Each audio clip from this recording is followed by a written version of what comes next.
ખરેખર તો તરબૂચમાંથી દગડી કાઢી લઈએ. આમ જોવા હાટું આપણે નહીં દગડી કાઢતા, દગડી કાઢી લઈએ ને જેવું તરબૂચ વહરું લાગે એવો ભારતનો નકશો જો ગુજરાતને કાઢી લો ને તો વહરો લાગે. થાય કે ન થાય? મતલબ કે ગુજરાત દરેક જગ્યાએ માર્ગદર્શક છે 5000 વર્ષની અંદર. મને તો એવું લાગે આખો દેશ એ સમયે પણ દ્વિધામાં હતો ત્યારે દ્વારકાથી ઉભો થયેલો અમારો મોહન એટલે કૃષ્ણ મહાભારતના યુદ્ધમાં માર્ગદર્શન કરી અને ધર્મની સ્થાપના કરી ત્યારે આખા દુનિયાને માર્ગદર્શન આપ્યું. મોહન જ હતો. એને કૃષ્ણ કયો, કાનુડો કયો,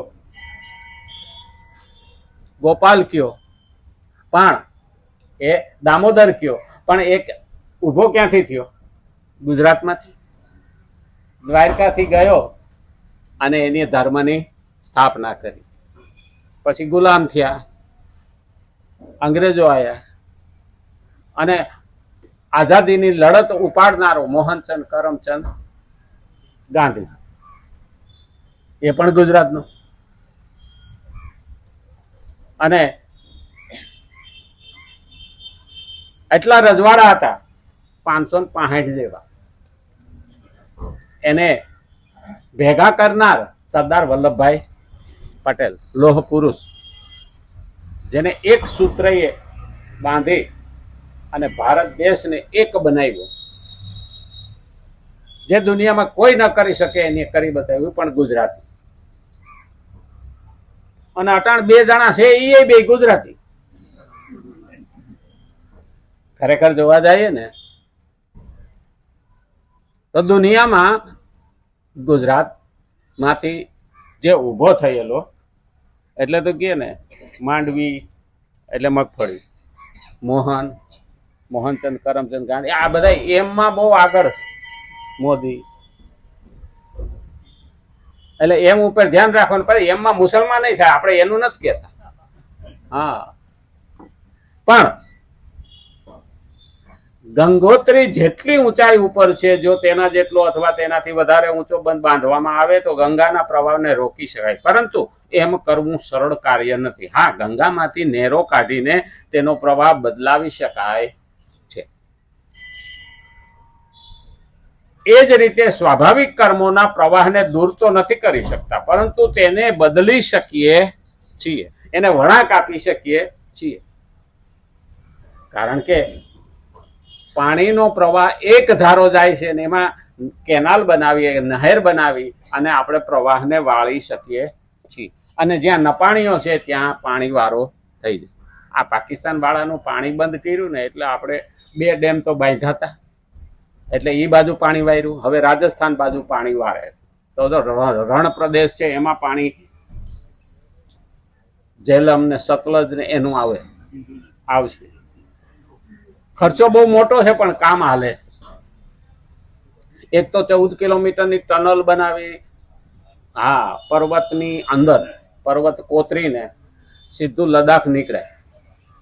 ઘણાને એવું લાગે કે હવે ત્યાં વસ્તી ઓછી છે કે આ ટનલનો ખર્ચો શું કરવાની જરૂર હતી. 12,000 કિલોમીટર 12,000 કરોડ રૂપિયાનો ખર્ચો એ ટનલ બનાવ્યા એમાં કર્યો. એનું કારણ છે કે ભારતની એ ટોચની સરહદ છે. ત્યાંથી પાકિસ્તાન અને ચીન હુમલો કરે તો અહીંથી જવામાં તકલીફ પડે, કારણ કે બરફ બધે જામેલો હોય તો સાધન હાલી શકે નહીં. તો એ પર્વતની હેઠેથી ટનલ બનાવી એટલે લોકો જાય કે ન જાય પણ ટેન્કો ને હથિયાર જાય, એટલે આપણે ભારતને લડવામાં વાંધો આવે નહીં. આ તો અત્યારે વિઝન હાલે છે એટલે જે કામ થઈ ગયું. અને એવું જ કામ આપણે કચ્છમાં હાલે છે, કારણ કે ત્યાં પણ કચ્છનું રણ છે. ત્યાં આપણી સરહદ જો સલામત ના હોય તો વિદેશીઓ અડ્ડો જમાવીને આપણા દેશને ખોખલો કરે. એટલે તો 15 કિલોમીટર સરહદથી અંદરની સાઈડમાં 15 કિલોમીટર કોઈ પણ બાંધકામ હોય એને તોડી પાડવા આવો ઓર્ડર આપ્યો. અને હવે એવી વાડ બનાવે છે કે હેઠથી કોઈ ભોંયરું બનાવીને પણ આપણા દેશમાં પ્રવેશ ન કરી શકે. અંદર ભોંયરું બનાવે તો પણ ઉપર ખબર પડે ઓફિસમાં, એવા અંદર તાર બિછાવે. ખર્ચો મોટો છે, પણ દેશની સલામતીથી બીજું મોટું નથી. અને દેશ સલામત રહે તો આપણું રાજ્ય સલામત રહે, અને આપણું રાજ્ય સલામત રહે તો આપણું ઘર સલામત રહે. આમ જોવા જઈએ ને, મુસલમાનો કોઈ દિવસ આપણને આંદોલન કરતા જોયા? દૂધનો ભાવ વધી ગયો, પેટ્રોલનો ભાવ વધી ગયો, કોઈ દી જોયું નહીં. એ આંદોલન એના માટે નહીં કરે. અમારો ધર્મ ન તૂટવો જોઈએ એના માટે આંદોલન કરશું. શુક્રવાર આવે એટલે ધમાલ પણ કરશું. પણ એને કોઈ દિવસ એવું કર્યું કે મોંઘવારી આવી ગઈ છે તો આંદોલન કર્યું? નહીં. શું કરવા? એને ધર્મથી ઊંચું કંઈ નથી. એ તો મોંઘવારી આવશે તો કે આટણ પાકિસ્તાનમાં પેટ્રોલ 450 રૂપિયા લીટર છે, આપણે 100 રૂપિયા લીટર મળે ને તો આપણે તો આંદોલન કરવા બહાર નીકળી પડીએ. હિન્દુઓનો વાંધો જ આ છે, 5 રૂપિયા વધારે ભાવ વધે ને તો આપણે એમાં રાયડું પાડીએ, પણ હિન્દુ ધર્મ ડૂબી જાય તો રાયડું પાડતા નથી. એટલે ધર્મ બચશે તો તું બચી, અને તું બચીશ તો તારું ઘર બચશે, અને તારું ઘર બચશે તો મોંઘવારી તો કમાઈ લે. કારણ દીકરી અને મોંઘવારી તો રાયતે વધે ને દીએ. એક સમયે આપણે માસ્તરો ભણાવતા ત્યારે 200 રૂપિયા પગાર હતો, અત્યારે 50,000 પગાર છે. એ કોઈ વિચારે છે? દાળનો ભાવ 100 રૂપિયા થઈ ગયો કિલોનો, એક બધાય દેખાડે, પણ ઓલાના 200 માંથી 50,000 પગાર થઈ ગયો. એ કોઈ દી વિચાર્યું કે આવક વધારે છે? ના, એ તો અમારા ઘરમાં રહેવા જોઈએ, બાકીનું બધું મફત મળવું જોઈએ. આ હિન્દુમાં ઘૂસી ગયું છે. એ લોકો ઝૂંપડામાં રહે, આપણે બંગલો બનાવશું, અને ઓલા લોકો શું કે આપણે ઝૂંપડામાં રહીએ છીએ. જે દિવસે આપણી સંખ્યા વધશે ને, આને મારીને તગડી મેલશું. બંગડા આપણા જ છે ને. પાપીનું મર પરલે જાય, કીડી હાંસવે ને તેતર ખાય. પછી આ બધા તેતરડા પૂગી જાય ને એટલે આપણું ખાઈ જાય. કેવો નમાલો થયો છે. અને એટલે જ ભગવાન અર્જુનને કહે છે તારો સ્વભાવ સુધાર, અને આ જો બીજાના હિતમાં જો. આપણે આપણા ઘરનું જ જોઈએ.